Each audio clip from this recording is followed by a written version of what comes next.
What's up YouTube? My name is Razorrat, and today I'll be reviewing chapter 130 of Kengan Omega, the title of King. Now, this chapter kicks off the fight between TKGOU Ohma and Lolong, and oh man is it exciting.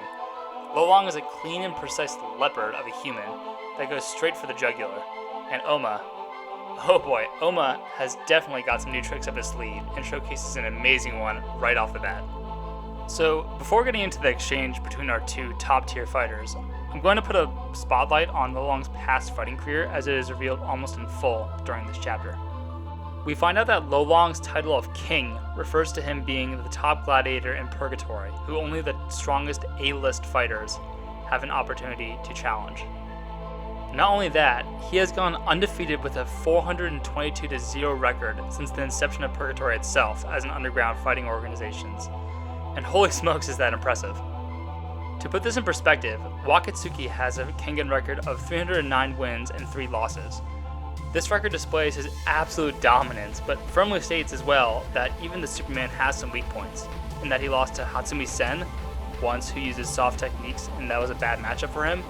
He lost to Kano Agito, who held the title of Fang, and he even lost to Ohma, who employed an unknown formless counter at the time to take down the Wild Tiger in the form of Demon's Bane. So, Lolong having no losses really is something extraordinary, as not only is he dominant in Purgatory, as far as we're concerned, he has no weaknesses.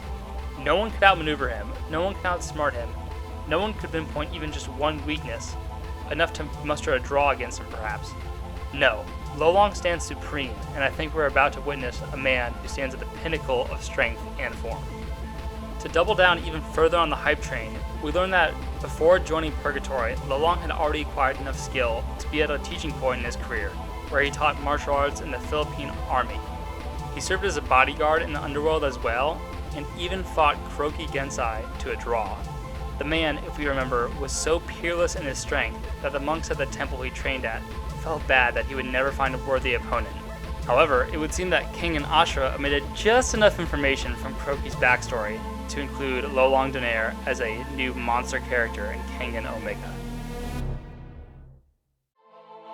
One more thing to touch on before jumping into the main fight is that we have a few more legacy characters showing up in Kengan Omega, with the reveal that Hatsume Sen and Mikazuchi Rei are standing by, ready to fight against what will most likely be worm opponents.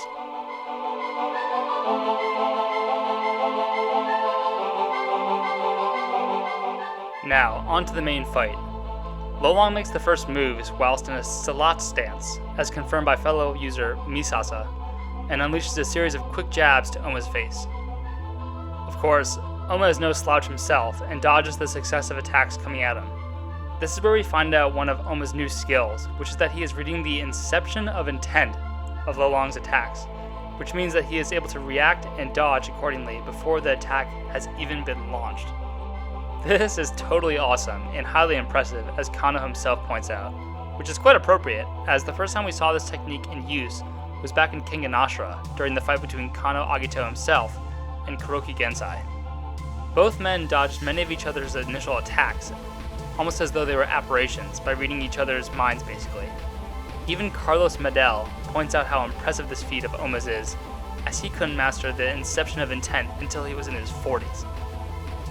Lolong does, however, eventually manage to graze Ohma, and the two begin an attack and parry routine, until Lolong winds up and sends a powerful elbow thrust into Ohma, sending him flying. I would be more than happy to see Lolong incorporate more elbow blows into this fight, as Misasa's elbow onslaught against Yumigahama in chapter 79 and 80 was one of the cleanest and most enjoyable performances to watch. It is also worth remembering that Misasa is one of the only characters who Lolong mentioned he would perhaps struggle to overcome with ease, by consequence implying that Misasa's fighting style is extremely powerful, and thus makes sense why there is a parallel in this current chapter to Lolong using Salat, albeit a different form from a different school.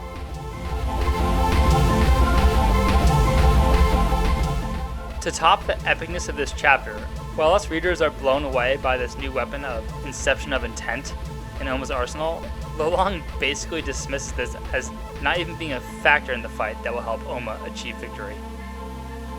I mean, that's a nuts statement.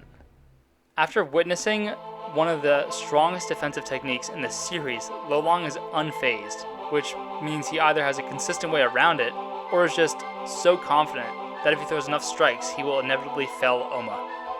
This man literally feels unbeatable.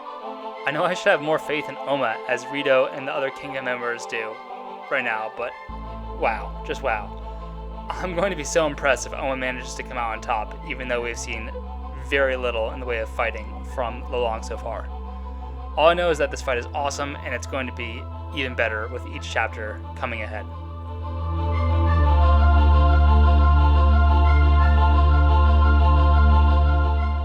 And that concludes this week's chapter review.